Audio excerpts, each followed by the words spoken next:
Kisah ini dimulai dengan memperlihatkan seorang gadis bernama Anna yang menjadi tokoh sentral dalam film ini dan terlihat sedang memainkan selo di dalam kamarnya. Namun permainan itu harus berhenti karena ayah tirinya tiba-tiba datang dalam kondisi mabuk yang langsung memaksa gadis itu untuk melayani nafsunya. Sialnya Anna yang berniat untuk membela dirinya malah secara tak sengaja mendorong ayah tirinya itu hingga membuatnya terbentur ke meja dan tertusuk oleh pecahan vas bunga yang membuatnya tewas seketika.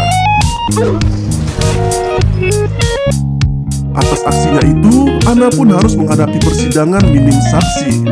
Sialnya pengakuan dari gadis itu nampaknya tidak membuatnya mendapat keringanan hukuman sama sekali, walaupun gadis itu sudah berperilaku sangat sopan. Bahkan ibu kandungnya sendiri malah lebih cenderung membela mendiang suaminya dengan berdalih bahwa pria tersebut tidak pernah sama sekali berbuat senonoh pada Anna. Atas semua pengakuan itu, alhasil Anna pun harus mendapat hukuman penjara 4 hingga 9 tahun di rutan khusus remaja. Bersamaan dengan tahanan baru lainnya, Anna memasuki area penjara dengan diteriaki oleh para napi wanita lainnya, yang seolah menggambarkan betapa bobroknya penjara di sana. Tidak hanya itu, perlakuan para sipir yang tak ada akhlak juga sempat dirasakan oleh Anna ketika memasuki area pemeriksaan. Rombongan napi baru itu juga sempat disambut oleh Frank yang merupakan kepala penjara dan menegaskan pada semua napi barunya agar selalu mematuhi perintah darinya maupun sipir lainnya.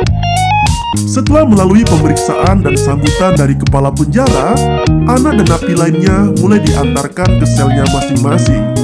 Gadis cantik itu kemudian bertemu dengan Jenny yang merupakan teman satu selnya. Namun tak banyak percakapan yang dilakukan keduanya, karena nampaknya Jenny merupakan wanita yang tertutup dan hanya melalui hari-harinya dengan membaca buku saja. Keesokan harinya, Anna yang mulai berbaur dengan napi lainnya di halaman penjara didatangi oleh Cody yang menawarkannya untuk bergabung dengan kelompoknya. Bahkan napi itu sempat menodongkan pisau ke perut Anna ketika ajakannya ditolak oleh Anna. Tidak sampai di situ saja, Cody juga kembali mengajak Anna untuk bergabung dengan kelompoknya saat jam makan siang. Namun lagi-lagi Anna menolak ajakan tersebut, dan alhasil makanannya pun ditumpahkan oleh Cody. Seolah masih belum puas karena 2 kali tawarannya ditolak oleh Anna, Cody dan kelompoknya melampiaskan amarahnya dengan memukuli Anna. Alhasil ia pun harus dibawa ke ruang medis untuk mendapatkan pengobatan.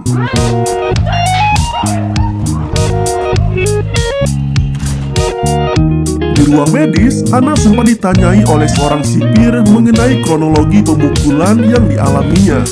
Namun, ia justru menutup mulut atas aksi pemukulan tersebut, seolah tak ingin mendapat masalah lebih besar lagi jika ia mengungkapkan kebenaran yang terjadi. Anna juga sempat menanyakan pada perawat cara agar ia bisa terhindar dari perlakuan buruk napi lainnya. Namun sayangnya, perawat itu tak bisa berbuat banyak dan hanya bisa mengatakan bahwa penjara di sana merupakan tempat para penjahat berkumpul dan mereka sangatlah kejam. Perawat itu juga sempat mengatakan bahwa Anna bisa saja melaporkan setiap perlakuan buruk napi lainnya kepada Frank dan mengadukannya pada kepala penjara itu. Mendengar saran dari si perawat, Anna pun kemudian mengunjungi Frank di ruangannya dan mulai mengadukan soal perlakuan kasar para napi padanya.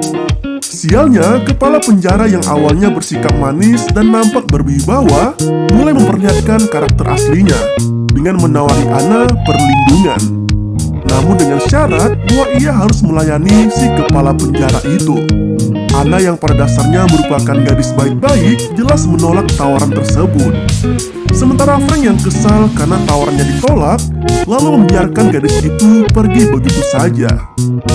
Anna yang masih kesal dengan perlakuan yang didapatnya hanya bisa meratapi nasibnya, sembari menangis dan hanya bisa menceritakannya pada Jenny. Gangguan yang didapat Anna ternyata tidak hanya datang dari Cody saja. Kelompok lainnya juga sempat membuat masalah dengan napi baru itu. Hingga kemudian Anna pun memutuskan untuk bergabung dengan kelompok Cody untuk cari aman. Dan niatnya kali ini sempat dihalangi oleh salah satu anak buah Cody yang bernama Joe. Dan perkelahian pun terjadi, yang berakhir dengan dilerainya kedua napi itu oleh sipir di sana. Sialnya, bergabung dengan kelompok Cody tidaklah mudah, karena Anna sebagai anggota baru harus mau memenuhi syarat dengan melakukan penganiayaan pada napi lainnya. Dan itu ditujukan pada salah satu napi yang sempat mengganggu Anna tadi. Tidak hanya itu, aksi penyerangan Anna juga akan direkam menggunakan ponsel Cody, yang nantinya akan menjadi ancaman baginya sendiri jika berkhianat pada kelompoknya, yang tentu saja akan membuat Anna berada dalam masalah lebih besar lagi. Merasa tak keberatan dengan perintah itu, dan sejak awal memang ingin mendapatkan perlindungan dari kelompok Cody, alhasil pertarungan antara Anna dan napi lainnya pun terjadi. Keributan yang terjadi akhirnya membuat Anna harus mendekam di sel isolasi selama 2 hari. Dan itu jelas membuatnya semakin syok pada keadaan yang menimpanya. Ditambah lagi hukuman kurungan di sel tersebut juga harus dilaluinya tanpa sehelai benang pun. Setelah selesai keluar dari sel isolasi, Anna bukannya dibiarkan kembali ke selnya lagi bersama Jenny, malah gadis itu justru diperintahkan untuk menghadap Frank di ruangan kerjanya. Dengan sangat licik, kepala penjara itu malah mengancam akan memberikan hukuman di sel isolasi lagi setiap bulannya pada Anna jika ia tak mau melayaninya. Dalam kondisi yang terdesak dan tak punya pilihan lainnya, Anna akhirnya terpaksa bercocok tanam dengan Frank saat itu juga. Di suatu hari, Anna dikunjungi oleh ibunya. Namun sayangnya, pertemuan mereka harus berakhir dengan pertengkaran, karena ternyata sang ibu masih terus membela mendiang suaminya. Padahal Anna sendiri bahkan sempat mengungkapkan bahwa ternyata mendiang ayah tirinya itu telah menidurinya berulang kali, bahkan sejak Anna masih kecil. Bukannya tersadar atau luluh atas pengakuan putrinya itu, sang ibu malah semakin geram pada Anna. Alhasil pertemuan itu pun berakhir dengan sangat singkat. Anna yang masih kesal dengan ibunya sempat menceritakan perseteruannya tadi dengan Cody, seolah mengisyaratkan bahwa Anna saat ini merasa lebih nyaman berada bersama kelompok napi di sana ketimbang dengan keluarganya sendiri. Sialnya, percakapan dengan kelompok itu harus berujung dengan keributan, karena salah satu anggota kelompok lainnya tiba-tiba datang dengan membawa pisau dan ingin menyerang Anna. Untungnya, napi baru itu masih bisa selamat dan sempat memberikan perlawanan yang cukup sengit. Alhasil, Anna pun harus kembali berurusan dengan Frank. Di ruang kerjanya, Frank yang seharusnya memberikan hukuman karena aksi keributan yang melibatkan Anna malah memberikan pengampunan pada gadis itu. Bahkan Frank sempat memaksa Anna untuk melayaninya di tempat tersebut. Dengan semua peristiwa pahit yang dialami Anna, gadis itu sekarang bukanlah lagi Anna yang dulu, namun mulai berubah menjadi lebih beringas dan sering mengalami stres. Ditambah lagi, Frank juga sudah mulai ketagihan dengan Anna dan kerap memanggilnya untuk melayani hasratnya. Hal itu jugalah yang membuat kejiwaan Anna semakin terpuruk dan hanya bisa melampiaskannya dengan menghisap barang haram, seperti yang sempat dilakukannya ketika meminta barang haram itu kepada Cody. Di tempat pemandian, Anna yang sedang mandi juga sempat kembali diserang oleh kelompok lainnya. Namun karena kalah jumlah, akhirnya ia pun tidak bisa memberikan perlawanan sama sekali dan hanya bisa pasrah ketika ia dihajar berulang kali oleh salah satu anggota dari kelompok tersebut. Mendapat banyak luka, Anna akhirnya kembali mendapatkan perawatan di ruang medis.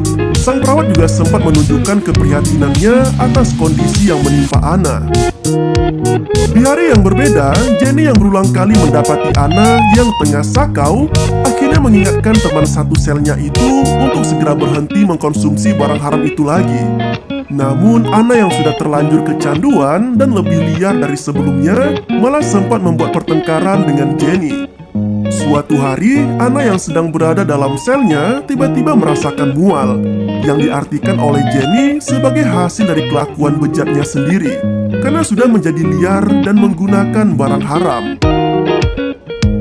Meski sempat berada dalam sel dengan penjagaan yang super ketat, namun Anna beruntung, karena dokter di sana menyarankannya untuk dipindahkan ke ruang perawatan khusus.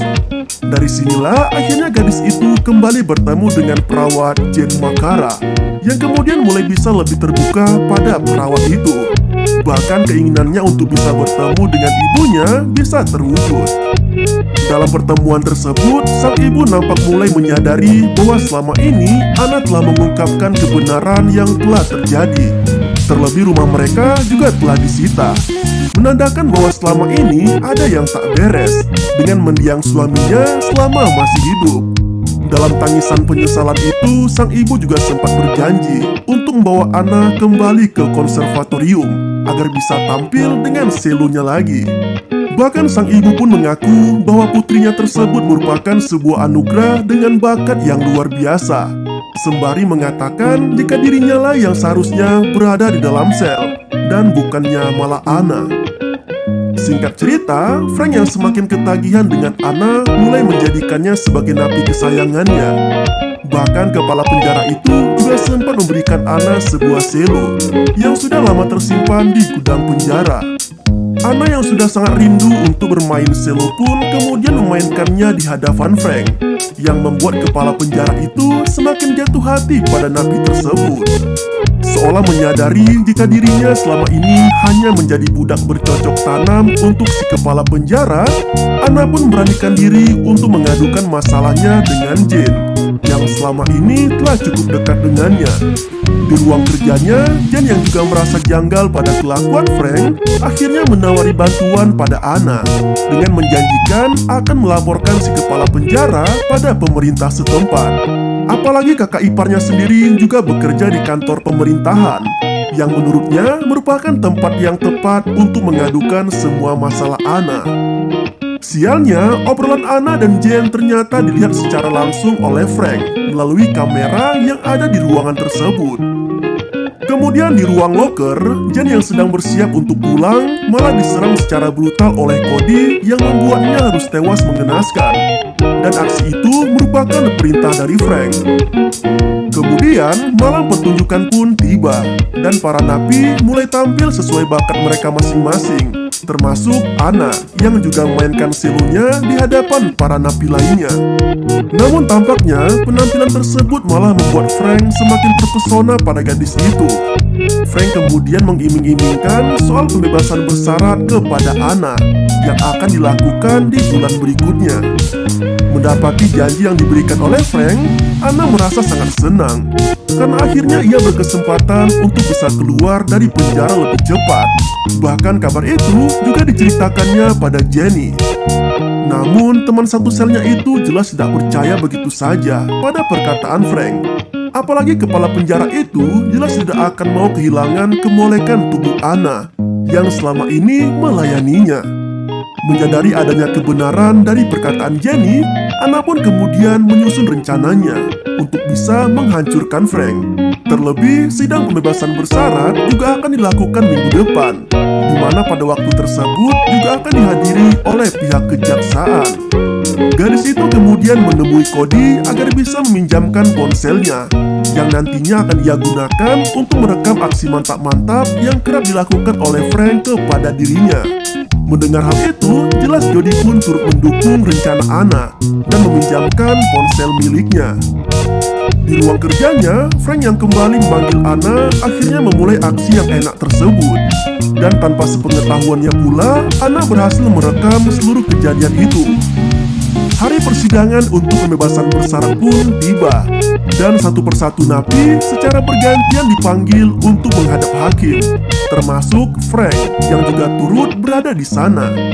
Dan giliran Anna pun tiba, dan ia mengawali sesi persidangan itu dengan bersikap baik dan sopan, seperti napi pada umumnya yang mengharapkan pembebasan bersyarat dari hakim. Namun ternyata perkataan Jenny kala itu tentang Frank benar adanya. Karena kali ini, kepala penjara itu malah memberatkan Anna dengan berbagai alasan dan meminta hakim agar tetap menahan napi kesayangannya itu tetap berada di penjara tersebut. Tujuannya tentu saja agar ia bisa selalu memuaskan kebutuhan biologisnya. Namun, Anna yang sudah tidak tahan lagi dengan kondisi penjara dan telah memiliki bukti kejahatan Frank, akhirnya memberanikan diri untuk memperlihatkan video hasil rekaman dari ponsel Cody kepada hakim. Semuanya pun terkejut, termasuk Frank itu sendiri yang tidak pernah menyangka jika napi kesayangannya itu malah berani melakukan hal tersebut.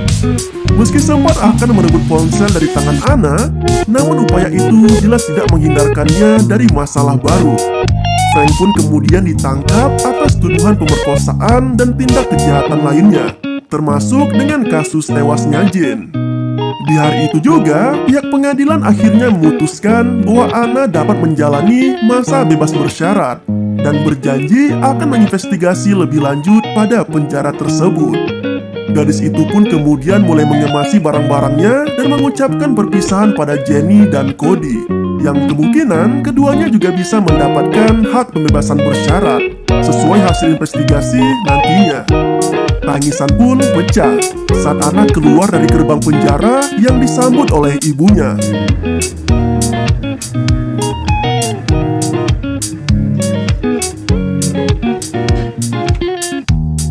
Dan di akhir film, Anna akhirnya bisa kembali tampil di konservatorium dengan selonya dan disaksikan oleh banyak pasang mata termasuk ibunya yang sekarang telah semakin menyayanginya.